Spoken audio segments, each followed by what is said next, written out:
আমি মনে প্রাণে বিশ্বাস করি আজকে এই হাউসে যারা উপস্থিত আছেন সকলেই অতীত ফ্যাসিস্টের বিভিন্ন প্রকার নির্যাতন নিপীড়নের শিকার। তাই আমি আজকের এই নবায়ন পর্বে কিভাবে আপনার নতুন সদস্য সংগৃহীত হবে আমাদের প্রধান অতিথি আজকে বলবেন। আমি শুধু আপনাদের উদ্দেশ্যে একটি কথা বলতে চাই, 1971 সালে বাংলাদেশ স্বাধীন হয়েছিল শৃঙ্খলা মুক্ত দাসত্বের হাত থেকে মুক্তি পাওয়ার জন্য। বাংলাদেশের মানুষ সেদিন যুদ্ধ করেছিল স্বাধীন সার্বভৌমে পশ্চিমাদের হাত থেকে বাঁচার জন্য। কিন্তু বাংলাদেশ স্বাধীনতা পরবর্তী আবার 1972 সালে দাসত্বের শৃঙ্খলিত হয়েছিল। আমাদের প্রিয় নেতা শহীদ রাষ্ট্রপতি জিয়াউর রহমান 1971 সালে স্বাধীনতার ঘোষণার মধ্য দিয়ে আমরা একটি স্বাধীন সার্বভৌম বাংলাদেশ পেয়েছিলাম। ওয়ালটন আবারও মিলিনিয়ার অফারে ওয়ালটন ফ্রিজ কিনে আপনিও হয়ে যেতে পারেন মিলিয়নিয়ার। মিলিনিয়ার ছড়াছড়ি দেশ জুড়ে, এটা শুধু ওয়ালটনই পারে।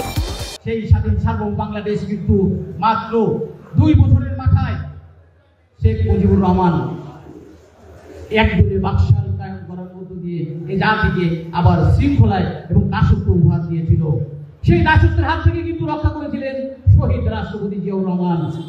আমাদের প্রিয় নেত্রী, এদেশের 3 সাবেক প্রধানমন্ত্রী দেশ নেত্রী বেগম খালেদা জিয়া অতীত ফ্যাসিস্টদের দোসর হোসেন মোহাম্মদ এরশাদের বিরুদ্ধে দীর্ঘ 9 বছর আন্দোলন সংগ্রামের করার মধ্য দিয়ে এই জাতিকে উপহার দিয়েছিলেন একটি সংসদীয় গণতন্ত্র।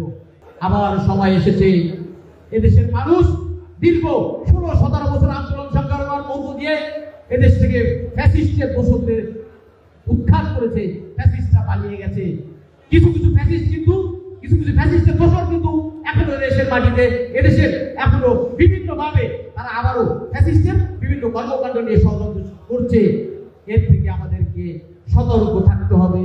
তাই আমি মনে প্রায় বিশ্বাস করি আজকে যারা এখানে উপস্থিত আছেন, আমি মনে প্রায় বিশ্বাস করি আমরা যদি সকলে ঐক্যবদ্ধ থাকি এই বৃহত্তর ফরিদপুরে ফ্যাসিস্টের আর কোনো বছরের জন্ম হবে না বলে আমি মনে প্রাণে বিশ্বাস করি।